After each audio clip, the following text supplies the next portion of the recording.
오늘 본문은 유다 왕 아마샤의 통치를 우리에게 알려주고 있습니다.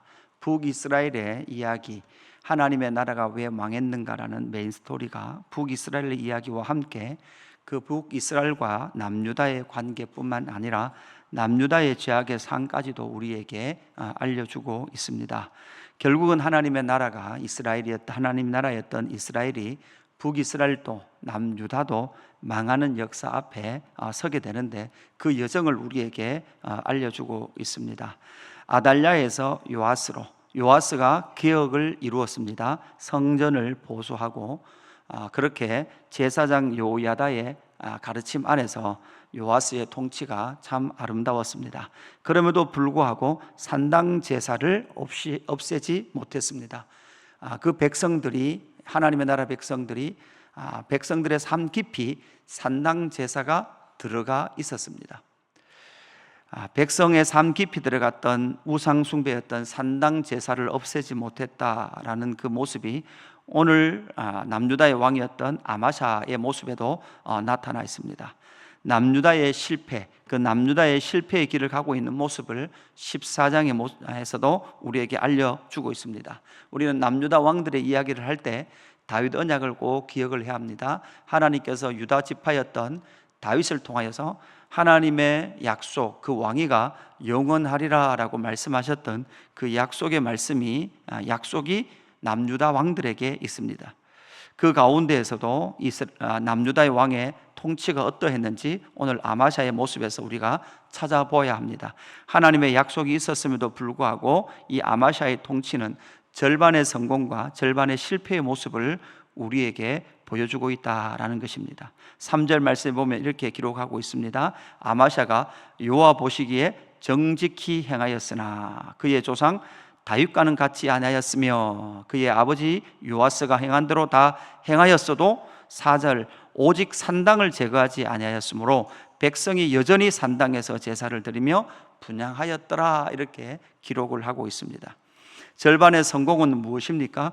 여호와 보시기에 정직히 행하였다, 이렇게 말씀하고 있습니다. 여호와 보시기에 정직히 행하였다라는 증거는 무엇입니까? 6절에 보니까 이런 말씀이 나오죠.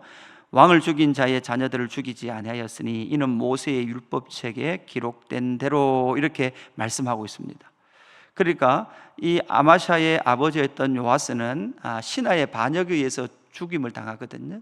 신하의 반역에 의해서 죽임을 당했기 때문에 이 자기의 아버지를 죽인 그 신하들은 보복 차원에서 죽입니다. 그러나 이 신하들의 자손들은 죽이지 않았다. 왜 그렇습니까? 모세의 율법책에 그렇게 기록되어 있기 때문에 그러합니다. 그러니까 이 아마샤의 성공은 바로 여호와 보시기에 정직히 행하였다라는 것은 모세의 율법책에 기록된 그 말씀을 따라서 그가 통치를 했다는 거죠.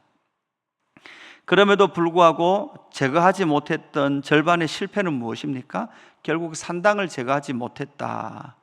백성들이 여전히 산당에서 제사하고 분향했다라고 기록을 하고 있죠. 우리는 이 산당 제사가 이스라엘 백성들 왕들의 평가에서 계속 이렇게 나타나고 있는데, 이 산당 제사를 왜 없애지 못했을까요? 이거 사실 백성들이 이렇게 하고 있는 거거든요. 이게 상당히 여러분, 이게 정치적인 요소입니다. 여러분, 백성들에게 이 산당을 없애라고 했을 때, 정권에서 나서서 산당을 없애게 될 때는 정권 차원에서 상당한 부담이 있는 거죠. 왜요? 여론이 악화됩니다. 그러니까 하나님의 뜻과 하나님의 말씀대로 행한 것이 아니라 지금 백성들의 여론과 백성들의 생각에 지금 왕이 이 산당 제사가 악하다는 것을 알면도 불구하고 뭐 했다는 거예요? 없애지 못했다는 거예요. 이스라엘 백성들은 산당에서 제사도 하고 뭐도 했다는 거예요? 하나님도 섬기고, 그들의 마음에는 여호와를 섬긴다고 생각했을 거예요. 그런데도 불구하고 그 산당 제사를 없애지 못했던, 여호와도 섬기면서 산당도 제사를 드렸던 이스라엘 백성들의 모습이 있었던 것이죠. 거기에 대하여 이 남유다의 왕이었던 아마샤는 백성들이 그 산당 제사를 없애도록 하지 못했다, 이렇게 평가를 하고 있는 거죠. 이것은 당시에 이스라엘 백성들 가운데, 남유다 백성들 가운데 그들의 삶 깊이 들어와 있었던 우상, 그 우상을 제거하라고 말하면 지금 어떻게 되는 거예요? 왕의 여론이 상당히 좋지 않은 그런 상황 가운데에서 그 일을 행할 수 없었던 남유다의 왕의 모습을 보게 되는 거죠. 결국 하나님의 요구는 무엇입니까? 하나님의 요구는 하나님만 온전히 섬기기를 원하십니다. 하나님만 바라보기를 원하십니다. 이스라엘 백성들의 특징이 결국은 하나님도 섬기고 우상도 섬겼던 이 이야기를 계속해서 하고 있습니다. 여기에서만 하고 있는 것이 아니라 역대기에서도 또 하고 있습니다. 그러니까 끊임없이 하나님의 백성들이 하나님을 섬겼을 뿐만 아니라 하나님뿐만 아니라 우상도 섬겼노라, 그렇게 계속해서 역사는 이야기를 하고 있는 것이죠. 우리는 이 말씀을 통해서 교훈을 받아야 합니다. 여러분, 어떤 교훈입니까? 하나님 앞에서는 절반이라는 것은 없습니다. 하나님 앞에서는 온전함입니다. 그 온전함, 기록된 말씀을 통해서 하나님의 온전하신 성품을 알고 그 완전하신 하나님의 뜻을 따라 우리의 마음이 온전히 하나님을 향하도록 하나님은 요구하고 계시다라는 것을 기억을 했으면 좋겠습니다. 두 번째, 우리에게 알려주시는 남유다 아마샤의 통치는 어떤 모습입니까? 여러분, 에돔이라는 그 중요한 나라에 대한 점령의 내용들이 7절에서 나타나고 있습니다. 어떻게 기록하고 있습니까? 아마샤가 소금 골짜기에서 에돔 사람 10,000명을 죽이고 또 전쟁을 하여 셀라를 취하고 그 이름을 욕되리라 하였더니 오늘까지 그러하니라, 이렇게 기록을 하고 있습니다. 여러분이 에돔이라는 나라를 향한 그러한 이스라엘의 그러한 관계를 우리가 잘 살펴봐야 합니다. 에돔은 언제나 이스라엘 백성들에게 고민이었습니다. 여러분, 에돔은 이스라엘의 형제 국가였죠. 모세가 출애굽할 때 이 에돔 때문에 에돔을 통과하는 그 왕의 대로를 건너지 못함으로 말미암아 마음이 상했던 민족이 에돔이었습니다. 그러나 하나님은 신명기에서 모세를 통해서 에돔과 전쟁하지 말 것과 에돔이 이스라엘 백성 안으로 들어왔을 때 3대가 지나면 여호와의 총회까지 들어올 수 있도록 허락하신 민족이 에돔이었습니다. 그러나 이 남유다의 역사에 보면 계속해서 이 에돔과 전쟁을 했고 에돔을 점령했던 시기들이 상당히 많았습니다.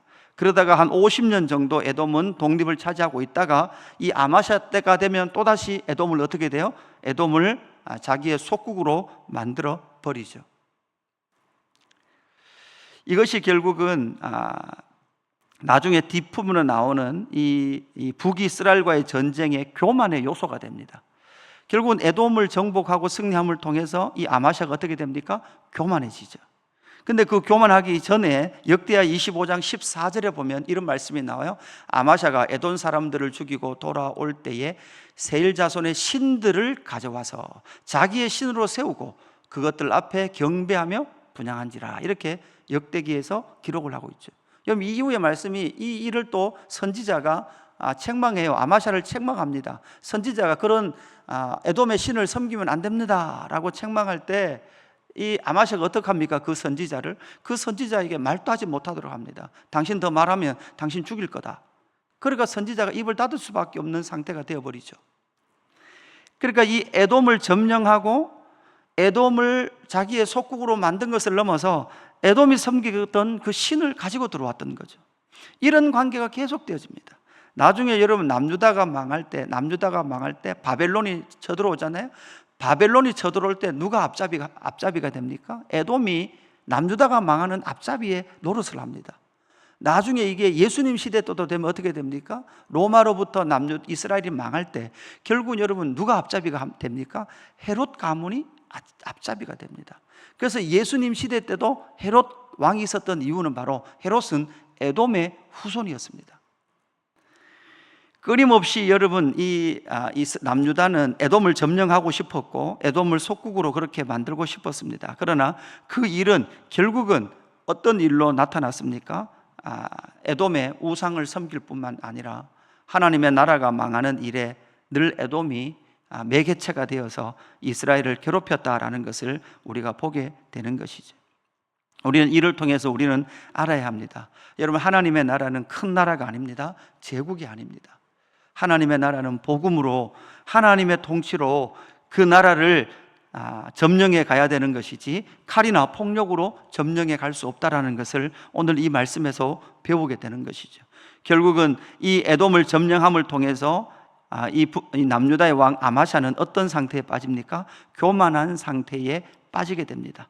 그래서 8절 이후부터 어떻게 이루어집니까? 북이스라엘의 왕이었던 요아스, 남유다의 왕과 동명이죠. 이게 이름이 같죠? 이름은 같으나 북이스라엘 왕입니다. 북이스라엘 왕 요아스와 전쟁을 하기를 원했죠. 그럴 때 북이스라엘 왕이었던 요아스가 어떻게 말합니까? 10절에 보니까 이렇게 말하고 있죠. 내가 에돔을 쳐서 파하였으므로 마음이 교만하였으니. 에돔에게는 승리했지만 남유다의 왕이었던 아마샤가 교만해졌습니다. 그의 마음이 교만해서 북이스라엘과의 전쟁을 하기를 원했던 거죠. 사실 남북이 어떤 관계를 유지해야만 했습니까? 남북이 갈라지기는 했습니다. 그러나 하나님이 원하는 것은 다윗 때의 통일 왕국,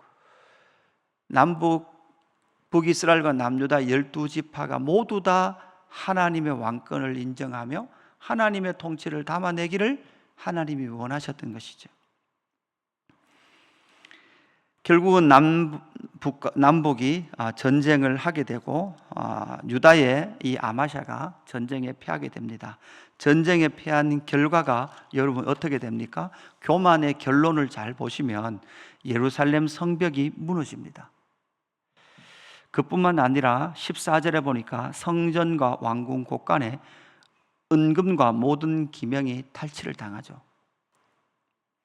그리고 또 하나는 어떤 일이 일어납니까? 사람이 포로로 잡혀 북이스라엘로 잡혀가게 되죠. 여러분, 오늘 이 말씀을 통해서는 결국은 우리가 그 승리를 통하여 우리가 교만할 때 우리가 당하는 그러한 아픔을 우리에게 알려주고 있는 것이죠. 여러분, 성벽이 무너집니다. 예루살렘 성벽이 무너지는 거죠. 하나님의 도성이라고 말하는 성벽이 무너지고 성전과 왕궁의 금은 그것들을 빼앗기게 됩니다. 그리고 하나님의 나라 백성들을 빼앗기게 되는 것이죠. 여러분, 우리가 신약의 교회 공동체에게 이 말씀을 적용하면 예수님은 분명히 세상에서 세상을 승리하셨습니다. 그럼에도 불구하고 우리는 우리가 승리한 것이 아닙니다. 예수 그리스도께서 승리하신 것입니다. 그래서 우리는 예수 그리스도의 승리를 붙들고 언제나 겸손하며 살아가야 합니다. 겸손하게 이 땅에 하나님의 백성으로 살아가야 합니다. 그들의 교만, 다시 보면 신약의 교회의 그 교만, 우리의 힘과 우리의 능력으로 승리한 것이 아닙니다. 예수 그리스도의 복음의 능력으로 승리하신 것이죠. 그래서 언제나 교회는 예수 그리스도를 자랑해야 합니다. 우리를 자랑할 수 없는 것이죠. 우리를 자랑할 때 교회는 언제나 위험에 노출됩니다. 언제나 교회 안에 오면 우리의 성공이나 우리의 어떠한 잘남의 자랑의 요소가 결코 아니라 오직 우리의 모든 삶의 중심엔 예수 그리스도가 있고 우리의 모든 자랑의 중심에는 예수 그리스도가 있도록 해야만 우리는 결코 그 교만에 넘어지지 않는 줄로 믿습니다. 그래서 우리의 삶이 언제나 예수 그 이름이 드러나는 그러한 삶으로 나아가는 저와 여러분의 삶이 되기를 주님의 이름으로 축복합니다. 아버지 하나님, 감사합니다. 남유다 왕 아마샤의 그 통치의 모습을 바라보며 하나님은 언제나 우리에게 온전하기를 요구하고 계시다는 사실을 발견합니다. 하나님, 우리는 연약합니다. 우리는 자주 넘어집니다. 그러나 하나님, 우리의 마음이 온전히 하나님을 향하기를 원하오니 주여 하나님, 우리에게 성령의 은혜를 베풀어 주옵소서. 하나님, 특별히 우리 마음의 교만을 꺾어 주시옵소서. 하나님, 우리의 잘남과 우리의 성공이 아니라 오직 예수 그리스도의 십자가의 복음의 승리를 통하여서 우리도 승리를 얻었사오니 우리의 모든 삶을 통하여 예수 그 이름이 드러날 수 있도록 역사하여 주옵소서. 우리의 모든 입술의 자랑이 예수 그리스도가 될 수 있도록 역사하여 주옵소서. 감사함을 드리며 구주 예수 그리스도 이름으로 기도드리옵나이다. 아멘.